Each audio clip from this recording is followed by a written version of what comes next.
बिस्मिल्लाहिर्रहमानिर्रहीम। अस्सलामुअलैकुम वरहमतुल्लाहि वबरकातुहू। मैं हूँ हकीम समीउल्लाह और आप देख रहे हैं तिब्बी चैनल हेल्थ इज़ वेल्थ।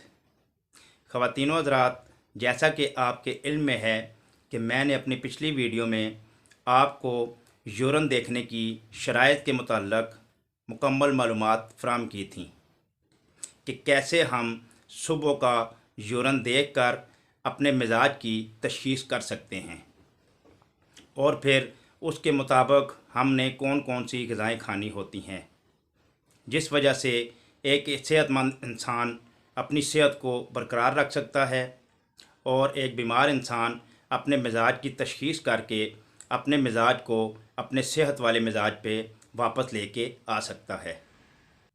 मैंने अपनी पिछली तमाम वीडियो में कैफ़ियत का ज़िक्र किया है, वो 6 कैफ़ियत जिनसे हमारी कायनात की तख्लीक हुई।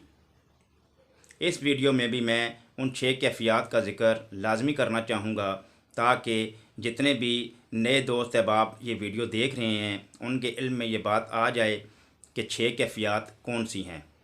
गर्मी, सर्दी, खुश्की, तरी, अंधेरा, रोशनी। और इंतहाई मुख्तसर मज़ीद भी वज़ाहत करता चलूँ कि इन्हीं में से दो दो कैफ़ियत मिलकर एक मादा बनाती हैं और यही 6 कैफ़ियत हमारे जिस्म के अंदर भी चलती हैं। और इन्हीं दो कैफ़ियत के मिलने से जो मादा तैयार होता है, उस मादे की कमी या बेशी वो हमारे जिस्म के अंदर बीमारी का सबब बनती है। उम्मीद है आप मेरी ये बात समझ गए होंगे। अब हम चलते हैं अपने वीडियो के टॉपिक की तरफ। नए देखने वाले ख़वातीनो हज़रात के लिए एक मज़ीद मुख्तसर बात करता चलूँ जो मैंने अपनी हर पिछली वीडियो में बयान की है कि यही जो 6 कैफ़ियत कायनात के अंदर चलती हैं, यही हमारे जिस्म को छोटी कायनात भी कहा जाता है और यही 6 कैफ़ियत हमारे जिस्म के अंदर भी चलती हैं।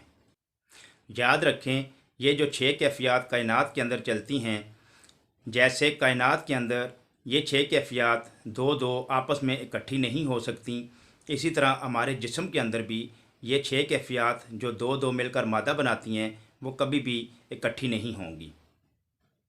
जैसे कायनात के अंदर कैफ़ियत मुतज़ाद हैं, गर्मी सर्दी की ज़िद है, सर्दी गर्मी की ज़िद है। खुश्की तरी की ज़िद है, तरी खुश्की की ज़िद है। अंधेरा रोशनी की ज़िद है और रोशनी अंधेरा की ज़िद है। इसी तरह हमारे जिस्म के अंदर भी कभी भी ये कैफ़ियत आपस में इकट्ठी नहीं होंगी। जैसे दो दो कैफ़ियत कायनात में इकट्ठी नहीं हो सकती, इसी तरह जिस्म के अंदर भी ये दो कैफ़ियत कभी भी इकट्ठी नहीं होंगी। मुख्तसर सी तफसील समझ लें जो नए अहबाब वीडियो देख रहे हैं कि ये दो कैफ़ियत आपस में मिलकर जिस्म के अंदर कैसे मादा बनाती हैं। हमारी रोज़मर्रा की खाने पीने वाली ग़िज़ाओं के अंदर ये दो दो कैफ़ियत पाई जाती हैं। दुनिया में जितनी भी खाने वाली चीज़ें हैं उनके अंदर दो ही कैफ़ियत कमी बेशी से पाई जाती हैं। मिसाल के तौर पर कोई भी खाने वाली चीज़ है, उसके अंदर एक कैफ़ियत 75% पाई जाएगी और दूसरी कैफ़ियत 25% पाई जाएगी। इसी तरह हमारे जिस्म में कैसे दो कैफ़ियत मिलकर एक मादा बनाती हैं उसकी तफसील समझ लें। हम रोज़मर्रा की जितनी भी ग़िज़ाएँ इस्तेमाल करते हैं, हर ग़िज़ा के अंदर दो मादे पाए जाते हैं। एक मादा 75% पाया जाता है और एक मादा 25% पाया जाता है। अब हमारे जिस्म के अंदर ये दो दो कैफ़ियत कैसे मादा बनाती हैं वो समझ लें। या तो हमारे जिस्म के अंदर सर्दी 75% पाई जाएगी और सर्दी के साथ अंधेरा यानी कि स्याही 25% पाई जाएगी। नंबर 2, या तो हमारे जिस्म के अंदर अंधेरा यानी कि स्याही 75% पाई जाएगी या उसके साथ सर्दी 25% पाई जाएगी। मादा नंबर 3, हमारे जिस्म के अंदर खुश्की 75% पाई जाएगी और उसके साथ गर्मी 25% पाई जाएगी। मादा नंबर 4, हमारे जिस्म के अंदर गर्मी 75% पाई जाएगी और उसके साथ खुश्की 25% पाई जाएगी। मादा नंबर 5, हमारे जिस्म के अंदर रोशनी यानी कि सफाई 75% पाई जाएगी और उसके साथ तरी 25% पाई जाएगी। मादा नंबर 6, हमारे जिस्म के अंदर तरी 75% पाई जाएगी और उसके साथ रोशनी मतलब कि सफाई 25% पाई जाएगी। अब अगर आप ये बात दोबारा सुने तो इसमें किसी भी जगह पे आपको सर्दी के साथ गर्मी, गर्मी के साथ सर्दी, खुश्की के साथ तरी, तरी के साथ खुश्की, अंधेरा के साथ रोशनी और रोशनी के साथ अंधेरा वाली बात किसी भी जगह पे नज़र नहीं आएगी। और यही कानून फितरत है। जैसे कायनात के अंदर दो तो मुतज़ाद कैफियत आपस में इकट्ठी नहीं हो सकती, इसी तरह हमारे जिस्म के अंदर भी दो कैफियत इकट्ठी नहीं होंगी। आप चेक कर सकते हैं जिस्म के अंदर किसी भी जगह मैंने ये बात नहीं कही कि सर्दी के साथ गर्मी पाई जाती है या गर्मी के साथ सर्दी पाई जाती है, खुश्की के साथ तरी पाई जाती है या तरी के साथ खुश्की पाई जाती है, अंधेरा के साथ रोशनी पाई जाती है या रोशनी के साथ अंधेरा पाया जाता है। ख़वातीन व हज़रात, अब हम चलते हैं अपने वीडियो के मौजू की तरफ। आज की हमारी इस वीडियो का मौजू इंतहाई अहम है और इंतहाई हसास मौजू है, जो कि हर उम्र के मर्द व ख़वातीन के लिए इंतहाई लाज़म है। इंसान हुक्मा की हर्बल अद्वियात से ठीक क्यों नहीं होता, इसकी क्या वजह है? तो आज इस मौजू पर हम आपसे तफसील के साथ बात करेंगे। हमारे जिस्म की हर बीमारी की तशख़ीस का दारोमदार इंसान के मिजाज पर है। जब तक हम इंसान के सेहत वाले मिजाज को और मर्ज़ वाले मिजाज को नहीं समझेंगे, उस वक्त तक हम किसी भी मरीज़ का मुकम्मल तौर पर इलाज नहीं कर सकते। जो ख़वातीन व हज़रात हुक्मा की अद्वियात खाने के बाद आज भी गिला शिकवा करते नज़र आते हैं कि हमने फ़लाँ हकीम से मेडिसन इस्तेमाल की थी मगर हमें कोई भी फ़र्क नहीं पड़ा। अब यहाँ पे मसला ये पैदा होता है, अगर मर्ज़ की सही तशख़ीस कर ली जाए तो उसके बाद ऐसा कभी भी मुमकिन नहीं कि मरीज़ ठीक ना हो। होता ये है कि जब हकीम हज़रात मिजाज की तशख़ीस नहीं कर पाते तो तशख़ीस के बाद वो मरीज़ के मिजाज के मुताबिक मरीज़ को मेडिसन तैयार करके नहीं दे सकते। मिसाल के तौर पर मैं एक छोटी सी मिसाल दे रहा हूँ।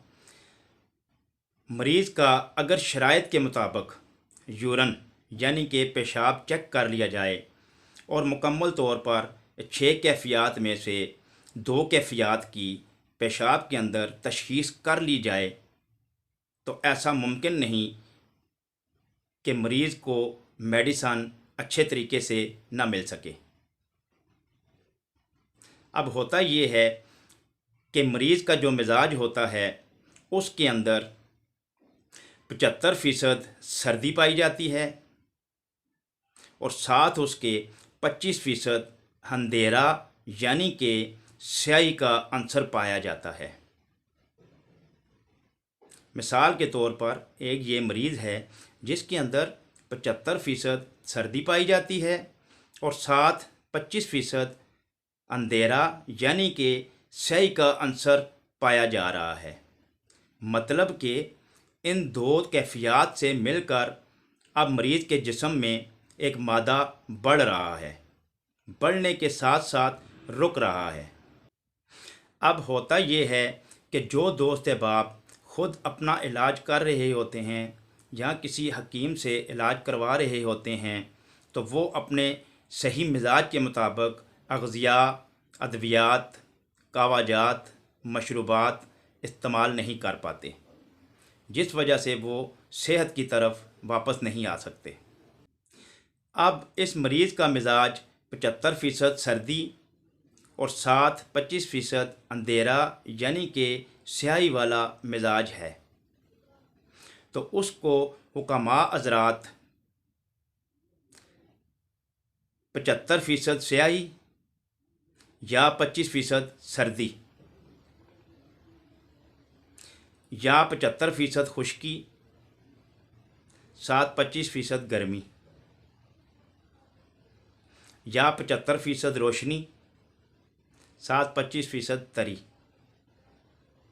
या 75% तरी और 25% रोशनी वाली अग़ज़िया, फल, कावाजात, अर्कियात, मुरक्कबात, माजूनात, तमाम हर्बल मेडिसन इन किस्म की इस्तेमाल करवाते रहते हैं, जिस वजह से 75% सर्दी और साथ 25% स्याही वाला ये मरीज़ सेहत की तरफ किसी भी सूरत में वापस नहीं लौट सकता। अब कानून फितरत के मुताबिक जो इलाज बनता है वो इलाज ये बनता है कि इस मरीज़ को हमने 75% गर्मी और 25% खुश्की वाली अग़ज़िया, अद्वियात, कावाजात, फल, मुरक्कबात, मुरब्बाजात, अर्कियात इस्तेमाल करवा के उसको हम सेहत की तरफ वापस लौटा सकते हैं।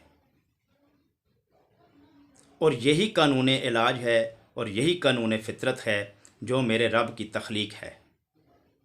हम कभी भी किसी मरीज़ को कोई किसी किस्म के दूसरे 4 कैफियत वाली मेडिसन में से कोई भी मेडिसन या अग़ज़िया इस्तेमाल नहीं करवा सकते, क्योंकि उन दूसरे 4 कैफियत की मेडिसन और जो भी अग़ज़िया हम मरीज़ को इस्तेमाल करवाएंगे उनसे वो मरीज़ कभी भी सेहतयाब नहीं होगा। एक बार थोड़ा सा फिर सुन लें। एक मरीज़ है, उसके अंदर 75% सर्दी और 25% अंधेरा यानी कि स्याही वाली कैफियत से मिलकर एक मादा बढ़ चुका है, जिस वजह से मरीज़ बीमार है। तो उसको जितनी भी मैंने कैफियत के नाम लिए हैं उन 4 कैफियत में से किसी किस्म की कोई भी मेडिसन या ग़िज़ा इस्तेमाल नहीं करवाएंगे। उनसे मरीज़ कभी भी सेहत की तरफ वापस लौट कर नहीं आएगा। असूल इलाज और कानून फितरत के मुताबिक उस मरीज़ का एक ही इलाज बनता है और वो ये है कि अब ये 75% जो सर्दी है इसको हम 75% गर्मी में तब्दील करेंगे, तब ये मरीज़ सेहत की तरफ वापस लौट के आएगा। यही कानून फितरत है और यही असूल इलाज है। ख़वातीनो हज़रात, मैंने अपनी पिछली यूरन की शराइत देखने की वीडियो में जो तफसील बताई थी, अगर आप ख़ुद उसी तरीके पर अमल करके अपना यूरन यानी कि पेशाब अच्छे तरीके से चेक कर लें, अगर 3 दिन अपने यूरन की तशख़ीस कर लें तो आप 6 कैफियत में से ये पहचान सकेंगे कि आपके अंदर कौन सा मादा बढ़ा हुआ है। मतलब कि 2 कैफियत से मिलकर एक मादा बनता है, जिसमें एक मादा 75% और एक 25% होता है। आप अच्छे तरीके से निशानदेही कर सकेंगे कि आपके यूरन के अंदर कौन सा मादा बढ़ा हुआ है। जब आप तसल्ली के साथ अच्छी तरह समझ लेंगे तो फिर ऐसा कभी मुमकिन नहीं कि आप अपना इलाज खुद ना कर सकें। मैं आपको ये बात सिखाना चाह रहा हूँ कि आप अपना इलाज तसल्ली के साथ खुद भी कर सकते हैं। और मैं आपको अपने इस चैनल पर आइंदा आने वाली तमाम वीडियो में हर किस्म की बीमारी का मिजाज आसानी के साथ समझाऊंगा और आप आसानी के साथ ये बात समझ जाएंगे और आप अपना इलाज खुद भी कर सकेंगे। ख़वातीनो हज़रात, मैं उम्मीद करता हूँ कि आपको हमारी ये वीडियो, जिसका मौजू था हर्बल अद्वियात से मरीज़ ठीक क्यों नहीं होता, ये वीडियो आपको पसंद आई होगी। अगर आपको हमारी ये वीडियो अच्छी लगी है तो एक लाइक कर दें, और अगर आपको हमारी वीडियो अच्छी लगी है तो हमारे चैनल को भी सब्सक्राइब कर लें, क्योंकि हमारे इस चैनल पे आइंदा के लिए बहुत ही मुफीद और अच्छी अच्छी वीडियो आती रहेंगी। और साथ बेल आइकॉन को प्रेस कर लें ताकि आपको हमारी आने वाली हर वीडियो सबसे पहले मिलती रहे। अब आप हकीम समीउल्लाह को इजाज़त दीजिएगा। अस्सलामु अलैकुम वरहमतुल्लाहि वबरकातुहू।